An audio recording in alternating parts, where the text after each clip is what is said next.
Hi, I'm Jamila King, news editor with Colorlines.com, a daily news site dedicated to racial justice. And I'm here at the National Conference for Media Reform, guest hosting with Free Speech TV with Dan Gillmor from the Knight Center for Digital Media. How are you doing, Dan? Good. How are you? I'm doing well.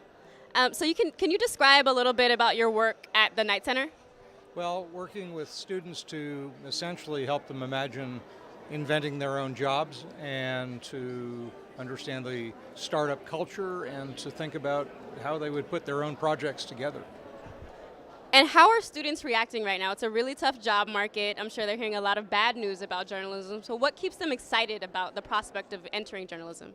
Well, I'm jealous of the students because they're starting off at a time when the landscape is completely clear ahead of them rather than lots of obstructions. So the barrier to entry being so low for digital media, anybody can try something and there are a million experiments. So I'm totally jealous. I wish I were their age. And so can you describe a little bit the fight for net neutrality and the landscape for media generally? Well, net neutrality is a concept that it says that essentially as a user, as someone who's using the internet, that we should make the decisions about what bits get delivered in what order and what speed to us, rather than have the ISP, Internet Service Provider, decide what's delivered in what order. And we're going to be in this battle for a long time because they have network management needs, but the worry is that they will transform that into deciding what content gets favored over other content. We really can't allow that. So what makes this moment in journalism and media especially exciting or especially scary for just average consumers, but also media makers? Well, it's scary mostly for the media incumbents who have seen their business models eroding rapidly in the internet age. It's for everyone else, I think it should be exciting in a really big way, because this means we can all participate. It means that we can all get better information if we go look for it. And we're going to have to help each other do that. But I think the excitement factor is a lot larger than the depression factor. And can you think of any really innovative examples of folks who are doing a really good job with that? I don't know. Do you have a week or so? I could talk about a whole bunch of them. But Give me as many as you want right now. Well, I mean, Free Speech TV is one of the innovators in this space. You're doing lots of interesting work. You're on the internet, and you're doing it with equipment and tools that are essentially very low cost. That's part of this revolution, and that we're able to do things at a low cost for startup. Being heard is the hard part.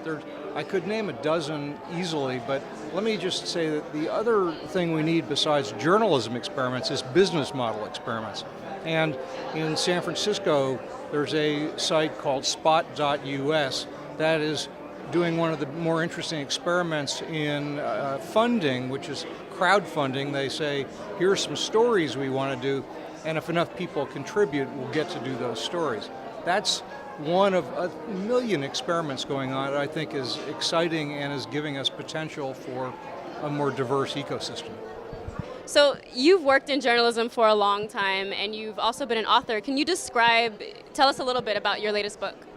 Well, thank you for asking. The new book is called Media Active, and it's basically about getting the people who have been only an audience, a passive consumer kind of audience, much more deeply involved in the understanding of media, so to be active users, not passive consumers. And then to go beyond that and to be creators of media themselves, because you can't be literate in this world unless you're creating media as well as consuming it. And then to understand the issues that are involved. I think we have to demand better to get better information, and that's my goal. And how can people make those demands? What do you think are the most strategic ways to make those demands? Well, it starts with looking for things that are trustworthy and reliable and going to those places, getting information from better sources. That's the very beginning, being skeptical and using judgment. Then it's going to be helping each other find the good stuff. We have lots of tools now to be curators for our friends and vice versa, as well as consumers. And we need to all be participants in this ecosystem to help each other get the best from it. And so at the National Conference for Media Reform, have you been to any panels that have struck you as particularly insightful, where that kind of touch on these issues of how to innovate? I just came out of one that was, well actually I sort of walked between two this morning, one on what's going on in Wisconsin, which was very intriguing, and another on the